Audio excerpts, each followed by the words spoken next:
Coach, after the way that first half ended, what was your message in the locker room to your guys? I told them that, hey, this is what the score is, and we have each other. And that's what we're going to do. We're going to execute on offense, defense, and kicking, and we're going to go out here and compete in the second half. How do you better limit them in the run game? Yeah, we just got to be tighter there. You know, he popped the run in the last one. I called it a pass pressure, and that's on me. And I got to do a better job there. But I tell you this, that we just got to fit the run better on normal downs, too. Coach, thank you. You got it. Coach.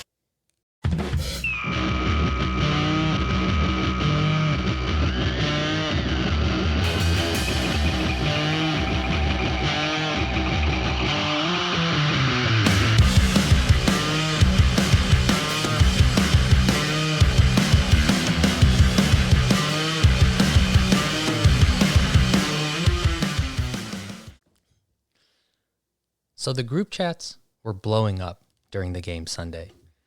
And you can probably guess why, and you can probably guess what everyone was saying. So here is the game in a nutshell.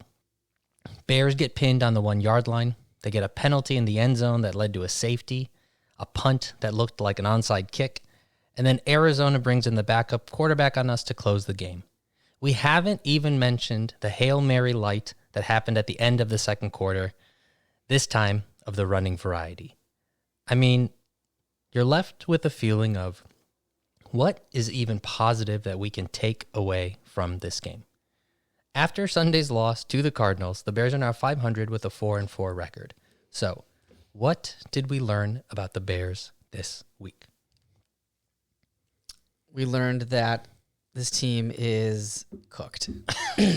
Oh, no. I know. It's amazing how 8 days ago, when was the bye, coming off the bye, it was like good vibes, and amazing how things can change so quickly.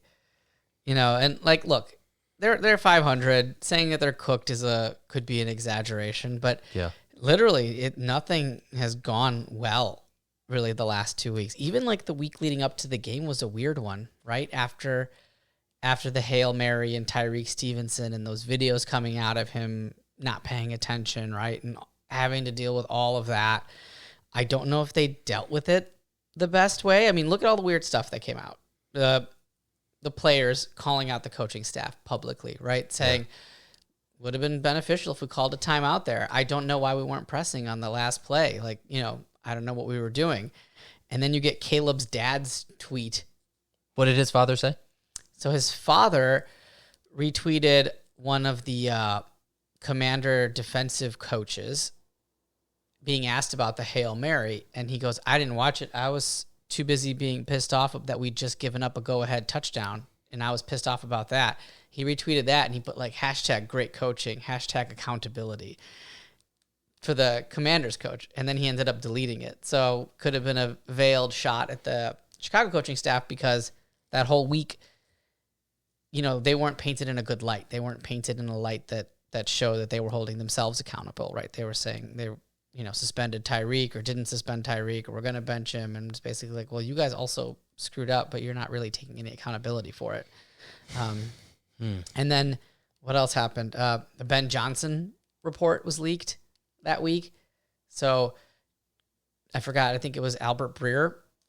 He went on a Chicago radio show and said, oh, Ben Johnson, who's like the coveted offensive coordinator for the Lions, and the Lions are just steamrolling everybody, right? They're saying, oh, he wanted to come to the Bears last year, but the job, you know, Eberflus kept the job, so then he went back to Detroit, and that caused a lot of stir, because it's like, how could you not hire this guy if he wanted to come here, and you rolled with Flus, you know, it was looking like a really poor decision right now.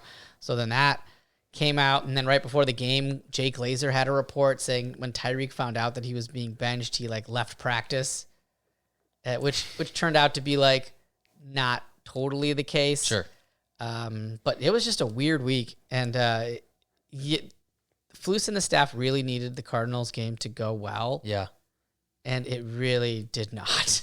Yeah, there's been this like, when there's been a turnover and the offense has an opportunity to show up, they don't. When you come off of a bad week, there's this opportunity to come out strong, and you like kind of trying that first drive, but it ends up as on a sack on the 50. When there's these like opportunities, and even like, okay, sure, you gave up a big ass run that freaking sucks. Like, it's not good, but you could come out and like do stuff, and then you do nothing. And so it's like all these like almost opportunities to like do something, and then you don't. And so then on top of that, you get all this kind of weird news, and so it just like piles and piles and piles, and it doesn't sound good, doesn't feel good. Like, I wrote a note to myself in the middle of the third quarter, like, this just feels dire, dude. Like, it doesn't feel good. It feels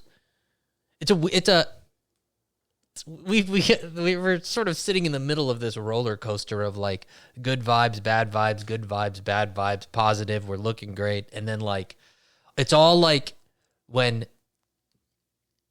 you didn't actually solve your, like, we just kind of put a Band-Aid on some of these feelings of like, people were skeptical of the coaching. They didn't feel that great. The beginnings, like, weren't solid. And then we had like 2.5 games of like awesome. You're like, all right, cool. Winning cures all, man. It covers up a lot of deficiencies. I mean, some of that stuff had to have been underlying in the building, but nobody's going to make any noise if you're winning because nobody wants to rock the boat. And I really feel like that touchdown run that you alluded to at the end of the second quarter was the nail in the coffin, I think, for this staff. I think so much changed on that play. I mean, if you can just not let them score, now you're down 14-9, and you get the ball coming out of the second half. You go down there, even if you get a field goal, 12-14, very manageable game. 21-9, come out, punt it on your first series. It just feels it's like it's over now. You know, we're not going to be able to come back from this. And, you know, everybody, there was nothing positive really about that game. Maybe Rome. Rome was kind of a positive. I was actually thinking too, it's like Rome was positive, but it like amounted to nothing, and not because of him. Like, it wasn't like he did anything, but it's like he had like 70 yards pretty early on in the game, ended up with 100 or some 100 plus, and like, but nothing. Like, what did that even do? And that's nothing again. That's nothing about him. It's just like in the sort of scheme of the game or the sort of story of the game. Like, there was really nothing positive. It was really like Cairo Santos hit his 40. That's true. Something. He had some 50-plus yard field goals. That's for you, Neil. He heard your. What do you want to see improved? It was Caleb was holding the ball too long. He was missing reads and receivers. It just didn't look like he was on the same page. He was holding the ball for a really long time on some of them, and like, I don't know, guys weren't getting open, or I don't know what the deal was, but he was scrambling around, and then it just led to an incomplete pass. Offensive line was terrible. The defense couldn't stop the run at all, right? Kyler Murray didn't do anything, and they were winning comfortably. Yeah, he really didn't do. No, he didn't really. They just, James Conner would get 6 yards of carry, and they just ate up so much clock that way. The game was flying by, right? Yeah. Therefore, like, each team had a drive in the third quarter. The Bears was super short. Cardinals took their first drive, and there was like less than 5 minutes left in the third quarter, and you're like, holy crap! Like, we've had one possession in the second half, and now we almost have to score on our remaining possessions. And it was just... Yeah, this is like the first time the defense didn't, like, they looked vulnerable. Like, I mean, there's been, like, bends and all that shit, but they haven't really, like... And even then, I mean, so they gave up, they gave up the most points they've given up all season. So not really, like, I don't even blame them for anything, really. But, like, it's just, like, the first time, like, sort of whole team, everybody, at least the last couple of games, like, all right, at least the defense will keep us. And they they did keep. It was, like... they kept us. Yeah, I mean, in NFL offense, you should be able to score in the 20s and 30s, right, every week. That's like, especially the Cardinals' defense is bad. It's not even an average. It's a bad defense. The announcers kept saying, who else is, everyone's probably wondering, who else is on this defense besides Budda Baker? Now people are going to know. And it's like, so even they're kind of like, this team's like. Waldron's concepts, bad again. He's running vertical routes with Keenan Allen, who can't separate at all. I don't know what he's doing with DJ. He's not using Roshan when he needs to. Roshan will get like 6 yards and then he won't run him again. Then he'll come back in the fourth quarter and just be around. I don't understand it. They were targeting Keenan Allen, and he didn't have a great game. He had a crucial drop on a third down and then just couldn't separate and had an offensive PI. Like, it didn't target Kmet at all. 0 targets. Like, this guy just blew up a couple weeks ago, and we were praising Shane. Be like, he figured it out. He's going to use Kmet now. He didn't figure anything out. So, I don't know. It's just I think this season's kind of done. We both were sort of independently and then together both kind of questioned, is anyone going to want to listen? Because like it was just one of those like we had podcast dad said I need a break from like he did football. He was asking about, is there a basketball podcast that I can listen to? Like when you've lost podcast dad. That's hard. It's hard to do. Like I can't. I was thinking a little bit about how what must it feel like when everyone wants you to be fired? Like I know you sign up for this, it's a public job, blah blah blah blah, all that stuff. And like how who feels good currently? Yeah. Like they're at like this is the lowest point of this season that we find ourselves in currently, right? Yep. Okay, so it only gets better, probably, hopefully. No, right? It could get worse because they're apparently for some reason they're 7-point favorites at home next week against New England. New England's bad. Yeah. But if they lose to New England, that is worse. And then the season gets hard. Then they might not win another game. Yeah. Because it's hard to see them winning any division games, right? Like how are they going to beat any team in the division? And then they have like Seattle and San Francisco. You know, I don't know. It's going to be tough to find some additional wins in there for them. It's just, what a dark, this is, so we find ourselves in maybe the early dark of what this season could be. It could be. And we thank you if you're listening today. Please come back. Listen, the darkness. Look, we'll continue to give you effort, even if the actual Chicago Bears do not give you effort. That's what yes. If anything, what is your like? Okay, so in that clip that we played at the beginning, where Eberflus said he told the team this is the score. At the beginning of the week after that Hail Mary, and there's so much like news coming in, and so I like read that Eberflus was like, yeah, the players didn't execute, and so the theme of the article was like he's not taking the blame, he's blaming them. So as he started that post or mid game thing, he said, "My bad, I called the wrong play." And I was like, "Okay." He probably got a talking to. I said, "Okay, good." Like that's but then whatever it wasn't very inspirational. There's maybe I don't. Yeah. I think it's gonna be. I think he's gonna be gone. I think the coaching staff will get a turnover this offseason. I don't know if Ryan Poles will still be around. And I've been a Poles defendant, on this podcast and other forums. And then I've been a Flus, like, I'm out on Flus. I was out on him last offseason, and I'm definitely out on him now. But Poles I think he's safe, but man, he's got some glaring deficiencies, things he's going to have to work through. That offensive line, on Hard Knocks, he said it was great. It's like the deepest room they've ever had. And that's being challenged right now because they lost Braxton, who's their left tackle. Now Darnell Wright, their right tackle, looks like he might miss some games. Tevin Jenkins always in and out of the lineup. Ryan Bates was hurt. Their swing tackle, Larry Borum, they just got back and put him in. Their third-round draft pick, Kieran Amagaji, had a calf strain. Like, they're dropping. And he hasn't, even when they're healthy, he hasn't been able to figure out the offensive line in a way that, like, wow, this is a great unit. It seems like he bargain shops. It seems like he trades late-round picks for guys, takes flyers on guys, and it just doesn't work out. And so he really needs to prioritize that because otherwise Caleb is going to die out in the field. And his other big deficiency, I think, is he sticks with people too long, and that's reflected with Velus, right? He could have gotten a draft pick for Velus, and he's like, no, I'm going to stick with him. And the coaching staff, right? He's a Flus guy. It came out this week that Kevin Warren, the president of, I think, football operations or whatever his title is now, Kevin Warren was not a Flus guy. And Poles put his neck out for him and went to bat for him. And that's why Flus is still the coach this year. So if Warren's not happy with what he's seeing, does that mean they're both out? I don't know. Damn.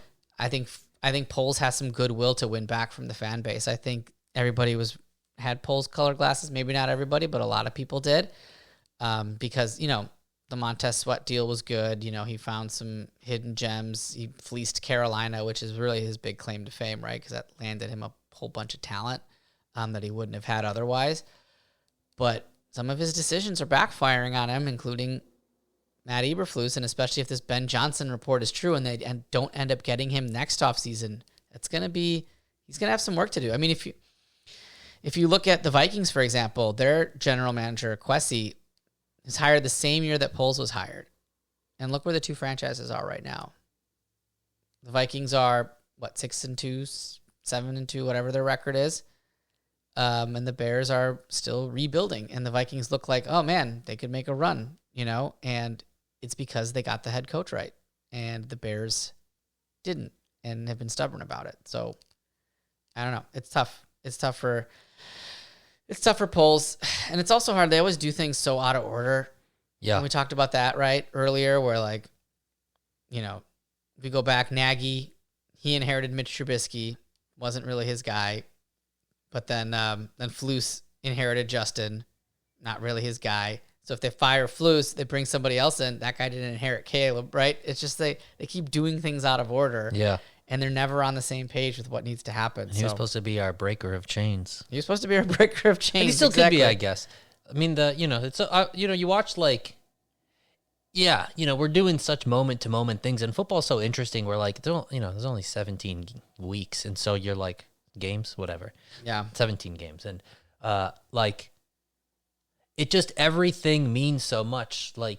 You watch basketball, games are kind of irrelevant. It's sort of in the middle. Some games don't matter, some games do. But with football, it's every moment, every week you could fuck up your season. There really isn't a lot of wiggle room to. It's such an interesting sport, and so you're riding the waves, and so who knows what the story of Caleb, what the story of the Bears, what the story of anyone will be long term. And in the moment, you're like, this is it's just an interesting ride, kind of going up and down, watching this, and it's just you're right. I just feel like we're stuck in the middle of wrong decision after wrong decision. And then you watch these games, and you're like, I've watched this before. Yeah, that was the whole our group chat with my other friends. One of my friends was like, we're probably going to be having the same stupid conversation when we're old men just watching the same. And that's a kind of wild. You've just accepted, this is just what it is. It's that's a feeling of people being in hell. I forgot who said this, but somebody was like, every time you watch a Bears game, at some point during the game, you say to the person next to you, man, Bears could really use a turnover here. Every single game, they could really use a turnover. That would be great. Why do we keep saying, we have to keep hoping for the same things every single week? Just for us to not take advantage of that turnover. What was the most Bears thing? You talked about, them taking the safety in the end zone and all that. But the most Bears thing, I think, was when they got the ball and it just started hailing out of nowhere. And I guess the Bears have to play in the hail. But then they're closing the thing. But it takes as long as it was for the Bears to have that possession is how long it took for the dome to close. Because by the time the Cardinals got the ball, it was totally fine because they closed the dome. It's oh, cool. So the Bears get the one hail possession. In hail in Arizona. Yeah. How often does hail happen in a desert? Not that I'm aware of. And shout out Cairo Santos for nailed it, blasting through the rocks in the air. I was wondering what the fuck is happening? He's got Neil's face on that football. Kicking it. Do you think the players are sometimes when fucking unbelievable stuff is happening, you're just am I dreaming? I wonder how the players are feeling, because it's they're the ones there feeling it. We're just fans watching this shit, and they're probably feeling it, and then it's hailing, and you're on the field, and you're this is whose dream am I currently living in? Yeah, is maybe the question that they ask themselves. Okay, so if there is one sort of neutral, if not positive thing that you took away from this, is there anything that you find that's redeeming to what gets you to watch? Maybe what is the reason you're going to watch the game next week? The only reason to continue watching this season is the development of Caleb Williams and Rome Odunze. Oh, and also Eberflus leaving Caleb out there the last play of the game just to get hurt. Also should be fired immediately for that too. He's the only reason that this team is going to be watchable, is to see the growth of this guy, to see if we have the quarterback. And I still do believe he is the guy. he didn't have a great game, but he was also not getting a lot of help. The concepts were bad. People were dropping passes. He's getting sacked a ton. Yeah. Now he missed some reads. He was late on some throws, but he's a rookie. He shouldn't be the one that's carrying the franchise. The franchise should be helping him along. And, you know, we constantly expect the reverse of it. Yeah. So, yeah, I think, that's what I would look forward to. I think next week is an interesting week to watch because the Patriots are bad. Don't let the Bears fool you. If they win, I know we're going to be happy and talk about that, but don't let them fool you. There's still a lot of things wrong with this team, and they should beat the Patriots. Now, if they lose, I don't know, man. The McCaskies have never fired a coach in season because they just they're like, oh, shucks, and treat every year like it's 1925, and that's not how we do things. So they'll probably ride it out regardless of how horrible it is, but it'd be really hard to justify keeping this coaching staff in place if the Bears lose because I think they have tuned the coaches out. I don't think that they're receiving that message anymore, and so that could be dangerous especially for like a young rookie quarterback to like have to go through that sort of turmoil on a team, right? But I mean, having interim coach is also its own level of turmoil. So really just a disaster all around, I'd say. Yeah. Positivity aplenty. Anything specific to look out for the next game? No, I don't think so. The Patriots lack a lot of outside playmakers. Let's see if the defense can get healthy. Montez Sweat is way underrated in our defense. You can see the difference when he plays and when he doesn't play. I thought Jacob Martin coming back from the injured reserve had a good game. So see what that defensive line rotation looks like. Billings got hurt, and it's a pec injury. Not good. If he goes down, we're very thin at nose tackle. They need Pickens and Dexter to both step up, but that could be a large injury too because, you know, our run defense isn't great to begin with, and Billings is our best run stopping tackle. So let's see if the Bears can rebound. Let's see what Flus does to make it work this week, and we'll keep our fingers crossed. For Samir Patel, I'm Chirag Rathod. We're the Bears in the neighborhood. Go hug somebody you love. I mean, I'm not mad. I'm just disappointed.